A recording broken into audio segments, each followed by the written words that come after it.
కలియుగ బృందావనం పార్ట్ 19. శరత్ తండ్రి రత్నాన్ని ఎక్కడెక్కడో తగులుతూ, నా వయసులో సగం ఉంది నీ వయసు, నాతో నిజంగా తృప్తిగా ఉందే నీకు, నిజం చెప్పవే అంటూ రూంలోకి గుంజుకొని వెళ్తున్నాడు. ఇద్దరూ బెడ్ మీదకి చేరి రత్నం శరత్ తండ్రి మీసాలు లాగేస్తూ, మీతో బాగోలేకపోతే అర్ధరాత్రి మీకోసం వస్తానా, ఇక్కడే ఉందాము అంటే మీ కోడలు ఉంది బాగుండదు అని పంపిస్తున్నారు, అక్కడికి వెళ్తేనేమో ఎవరైనా వస్తున్నారా అంటారు, ఎవరన్నా వచ్చేదైతే అర్ధరాత్రి మీకోసం రావాల్సిన అవసరం ఏముంది, పిల్లోడు వచ్చినప్పుడే కదా నేను అక్కడ ఉంది అని గారంగా అన్నది. శరత్ తండ్రి, నీ గురించి నాకు తెలిసిలేవే, ఏదో నా నోటి దోల, నువ్వు రా అనగానే రాకపోతే అంటూ రత్నాన్ని అల్లుకుపోయి మాయ చేస్తూ, ఎదురుగా ఉన్న అమ్మాయి వయసులో ఉంది, ఆ వయసే అతనికి ఉంది అన్నట్టుగా రెచ్చిపోయి, ఇద్దరూ కూడా శరత్ తల్లి మంచానికి చేరిన రోజు నుంచి ఆ బంధంలో ఉంటున్నారు. సమాజం కోసం అతని యజమాని, ఆమె పని మనిషి. పడక గదికి వస్తే రత్నం అంటే పడి చచ్చేవాడు శరత్ తండ్రి. అలా తీయగా ఒకరిలో ఒకరు కలిసిపోతూ పడకింటి ఆటను ఒకరికి మించి ఒకరు ఆడుకొని ఆడి ఓడి అలసి సులసి గెలిచి ముద్దు మురిపాలతో హద్దులు లేని ఆనందంలో సాగిపోతుంది ఆ గదిలో వారిద్దరికీ. కానీ ప్రమీల మీటింగ్ క్యాన్సిల్ అయింది అనేసి వస్తుంటే స్కూటీ పంచర్ అయింది. వీధి చివర స్కూటీని ఇచ్చేసి మెల్లిగా నడిచి వచ్చింది. తలుపులు బిగించి ఉన్నాయి అని కిటికీలోంచి తొంగి చూస్తుంటే మామ రత్నంతో హాల్లో సరసాలు ఆడిన దగ్గర నుంచి చూడటం మొదలుపెట్టింది. బెడ్రూమ్కి వెళ్ళాక కూడా బెడ్రూమ్ కిటికీలో నుంచి వాళ్ళిద్దరినీ అలా చూసిన ప్రమీలకు ఏమీ అర్థం కాలేదు.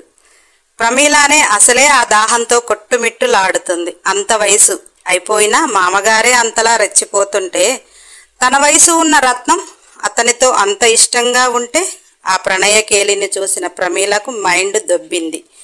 తాను ఇంట్లో ఉండలేక స్కూటీ పంచర్ చేసి ఉంటారు తెచ్చుకోవటానికని మళ్ళీ ఎన్నో ఆలోచనలతో పంచర్ షాప్ దగ్గరికి వెళ్ళింది.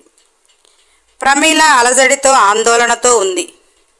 మెకానిక్ ప్రమీల దగ్గర డబ్బులు తీసుకొని స్కూటీ ఆమె చేతికి ఇస్తుండగా మెకానిక్ చెయ్యి మామూలుగానే ఆమెకు తగిలింది.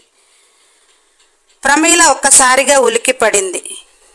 అతనిని చూసి వెంటనే అక్కడ ఒక్క నిమిషం ఉండకుండా ఇంటికి వచ్చేసింది. అప్పటికి తలుపులు తీసి ఎక్కడ వారు అక్కడ, రత్నం వంటగదిలో, మామగారు హాల్లో టీవీ చూస్తున్నారు. ప్రమీల వెళ్ళేటప్పుడు ఒక రకంగా వెళ్ళింది, ప్రమీల వచ్చేటప్పుడు ఇంకొక రకంగా వచ్చింది. ఆ మెకానిక్ని చూడటం, మగాడి చెయ్యి తగలటం, ఆమెలో ఏదో ఫీలింగ్ మొదలవుతుంటే అక్కడ ఒక్క నిమిషం ఉండలేక వచ్చేసింది. హాల్లో మామగారిని ఇందాకటి దాకా ఎలా చూసిందో ఇప్పుడు ఎలా ఉన్నాడు. ప్రమీలకి ఒక్కసారిగా పిచ్చి పిచ్చిగా ఏమీ అర్థం కాక లోనికి వెళ్తుంటే శరత్ తండ్రి, అయిపోయిందమ్మా మీటింగ్ అన్నాడు. ప్రమీల తత్తరపాటుగా, మీటింగ్ క్యాన్సిల్ అయింది మామయ్య గారు, స్కూటీ పంచర్ అయితే చేపించుకుని వస్తున్నా అని తన గదిలోకి వెళ్ళి వాష్రూమ్లో దూరి చల్లటి నీళ్లు కింద ఎన్నో ఆలోచనలతో, ఎంతో అలజడితో, ఆమెకేమవుతుందో ఆమెకే తెలియటం లేదు. తన బాధ ఇది అని ఎవరికో చెప్పుకోవాలో అర్థం కావటం లేదు. ఎవరైనా దానికోసం అంతలా తపిస్తారా అని వెటకారంగా అనేవారు ఉంటారు. అనుభవించే వారికే తెలుస్తుంది. 60 ఏళ్ళు ఉన్నవాళ్ళు కొందరు రిటైర్మెంట్ తీసుకుంటే కొందరు ఆన్ డ్యూటీలోనే ఉంటారు. అంటే ఒక్కొక్కరికి ఒక్కొక్క రకంగా హార్మోన్స్ డెవలప్గా ఉంటుంది. ఆ డెవలప్మెంట్ అనేది వాళ్ళ ఆరోగ్య పరిస్థితిని బట్టి, వారి జీన్స్ని బట్టి ఉంటుంది. 25 ఏళ్లవాడు కూడా కొందరు పౌరుషంగా ఉండలేకపోతారు. ఈ విషయానికి వచ్చినప్పుడు చాలామంది చాలా రకాలుగా మాట్లాడతారు.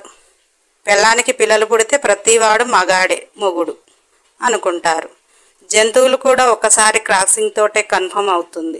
పెళ్ళాన్ని సాటిస్ఫై చేయలేకపోయినా మేము మగాళ్ళమని మీసాలు తిప్పుతూ, పిల్లలు పుట్టారు కదా మేము తోపులం, ఇటువంటి వారే వీళ్ళకేదో బాగా పౌరుషం ఉన్నట్టు బయట ఎక్స్పోజ్ కావటానికి ప్రయత్నిస్తారు. అన్ని రకాల ఆనందాలు పొందేవారు సైలెంట్గా శరత్ తండ్రిలా ఏమీ ఎరగని వారిలా చేస్తారు. ఇక్కడ ప్రమీల పరిస్థితి అదే. తను ఎక్కువ ఎక్స్పోజ్ అవుతుంది. అలా అని ఆమెకు చెడు అలవాట్లు ఏమీ లేవు. భర్త పొందు కోసమే ఆలోచిస్తుంది. తన బాధని తన ఫ్రెండ్స్కు చెప్పుకున్నప్పుడు వాళ్ళు ఏమోనే మాకైతే అలా ఏమీ ఉండదు, నీకెందుకు అలా ఉంటుందో అని వీరికే తెలియని ఒక బోడి సలహా ప్రమీలాకి ఇచ్చేసి ప్రమీలాకి ఒంటి నిండా పొగరు ఉంది అనేలా మాట్లాడతారు. ప్రమీల ఫ్రెండ్స్ రోజు మొగుళ్ళు ఉంటారు.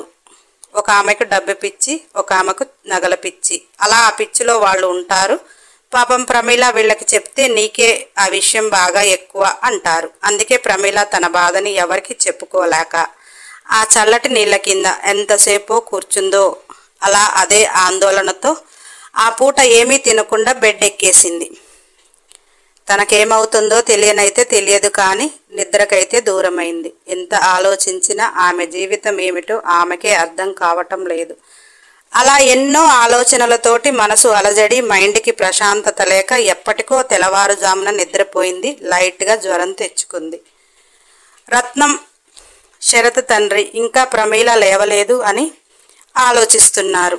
రత్నం లేపుదాము అని అనుకుంటుంది, కానీ శరత్ తండ్రి ఈరోజు కాలేజీ లేదేమో అందుకే పడుకోనివ్వు అంటున్నాడు. అలా ఆలోచనలతో ఉండగా ప్రమీల సెల్లు ఆగకుండా మోగుతుంది.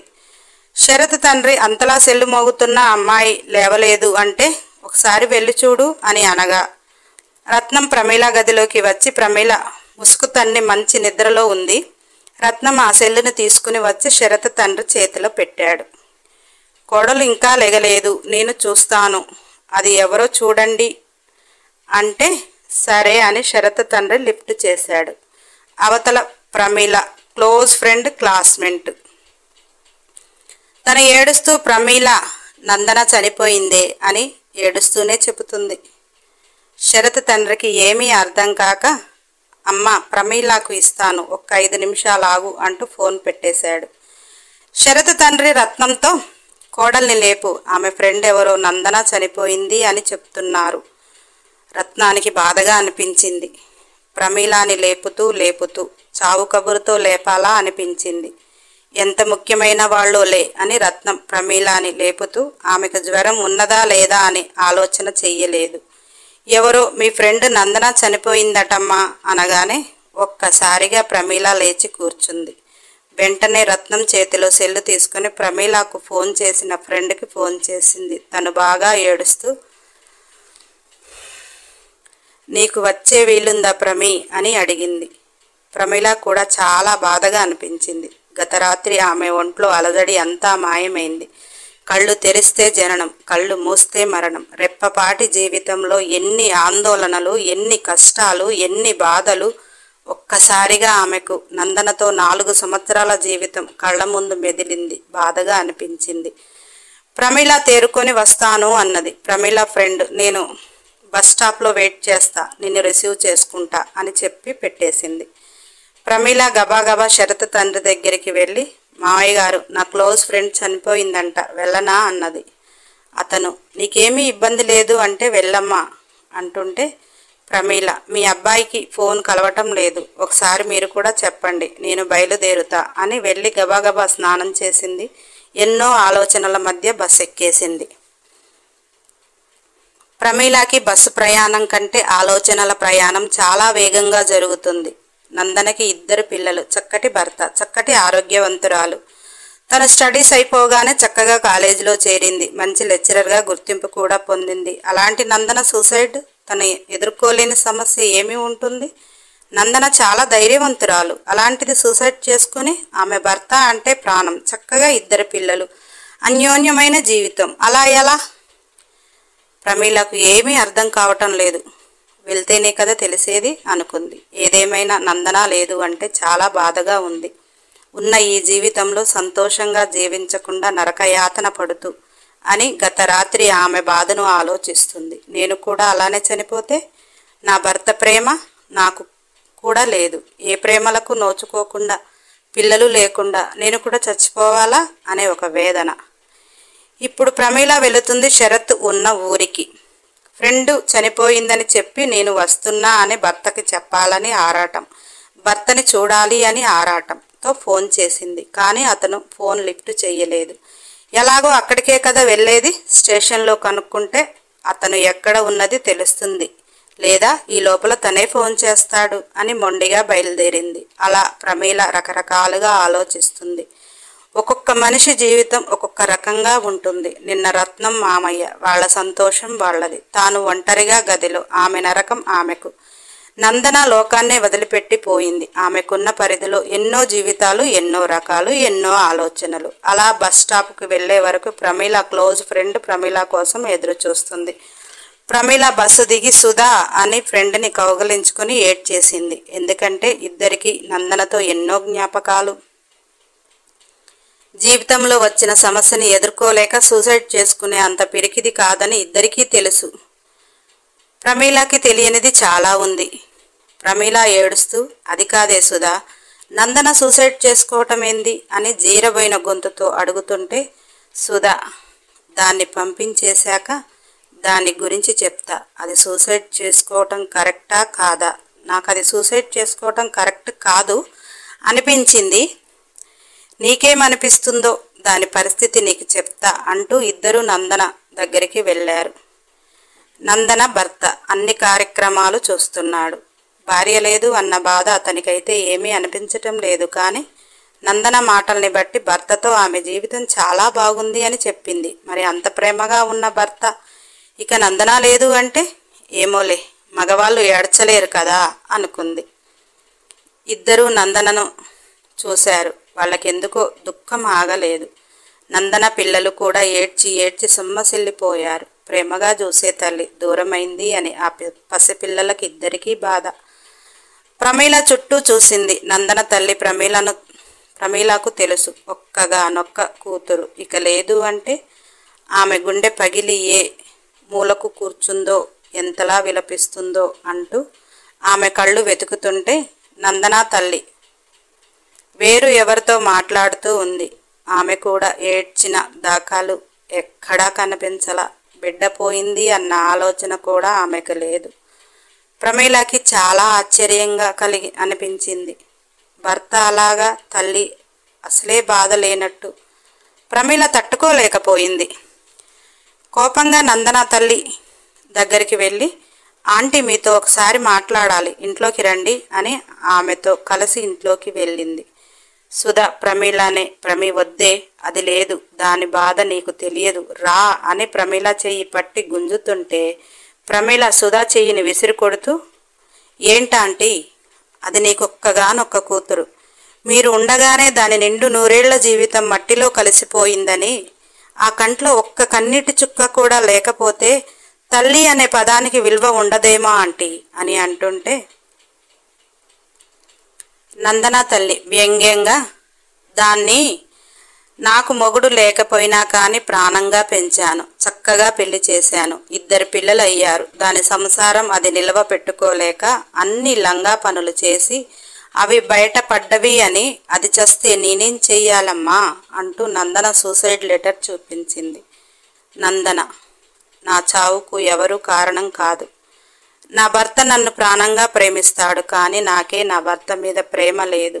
నేను వేరొకరిని ప్రేమించాను, అతను లేకుండా ఉండలేక నాకు నేనే అంతమైపోతున్నాను. ఆ లెటర్ చూసిన ప్రమీలకు ఇదంతా అబద్ధమని గట్టిగా అన్నది. సుధా ప్రమీల చేతిని బట్టి గట్టిగా నొక్కింది. ప్రమీలకు ఏమీ అర్థం కాక సుధ ముఖంలోకి చూసింది. సుధ తన గుండెల్లో వేదనని చెప్పుకోలేక, ఆడది బతికి ఉన్నా అదే నిందలు మోయాలి, చచ్చినా అదే నిందలు మోయాలి, ఆడదానికి ఆడదే శత్రువు అంటే ఏమో అనుకుంది. కానీ నందన జీవితం తెలిసిన సుధకి ఆడదానికి ఆడది శత్రువు అయితే కావచ్చు, కానీ తల్లి కూడా శత్రువు అవుతుంది అని పాపం ఏ ఆడపిల్లకు తెలియదు కదా. అందుకే ప్రమీలకు ఏమీ తెలియదు అని అక్కడ వాదించటం అనవసరం అని ప్రమీల వాదించిన కొద్దీ నందనాని బ్యాడ్ చేయటమే అవుతుంది అని సుధకి తెలిసి ప్రమీలాని అక్కడి నుంచి తీసుకొని వచ్చేసింది. సుధా ఇంటికి తీసుకొచ్చాక ప్రమీల సుధని అరుస్తుంది. ఏంటే, దానికి మొగుడంటే ప్రాణం, వేరే వాడిని లవ్ చేయటమేంది, ఆంటీకి ఏమైనా మెంటలా అని అరుస్తుంటే సుధ ఏడుస్తూ, మొగుడంటే పిచ్చి కాబట్టే వాడిని ఇంకొకరితో పంచుకోలేక వెళ్ళిపోయింది అన్నది. హాయ్ బంగారాలు, స్టోరీ టైం పెంచేశాను. సోమ మంగళ కలియుగ బృందావనం, బుధ గురు, నైట్ క్వీను, శుక్ర శని రుధిర. నేను రాసే కలియుగ బృందావనం ఊహించి రాయటం లేదు. సమాజంలో జరుగుతున్నవి, దానివల్ల నష్టపోతున్నవారు, వీళ్ళ నుంచి ఏమి మెసేజ్ నేర్చుకోవాలో. ఇక్కడ శరత్ తండ్రి రత్నం వల్ల ఎవరికేమి నష్టం లేదు. కానీ రేపటి ఎపిసోడ్ చాలా దారుణంగా ఉంటుంది. గత 10 సంవత్సరాలుగా నేను సతమతమైపోతున్నా. భార్య చచ్చిపోయింది, మళ్ళీ ఇంకొక ఆమెను పెళ్లి చేసుకున్నాడు. ఉన్న 2 పిల్లలు కాక ఇంకొకరు 3 పిల్లలు. ఇప్పుడు ఉన్న ఆమెతో సంతోషంగా ఉన్నాడు. ఇక్కడ చచ్చిపోయినది ఆమె తప్ప, బతికి వీరు చేసింది తప్ప మీరు చెప్తారని. నెక్స్ట్ ఎపిసోడ్ కోసం సబ్స్క్రైబ్ చేయండి. నా మంచి బంగారాలు కాదు, లైక్ చేయండి, షేర్ చేయండి, కామెంట్ చేయండి. అన్ని ఎపిసోడ్ల కోసం బెల్ ఐకాన్ టచ్ చేయండి.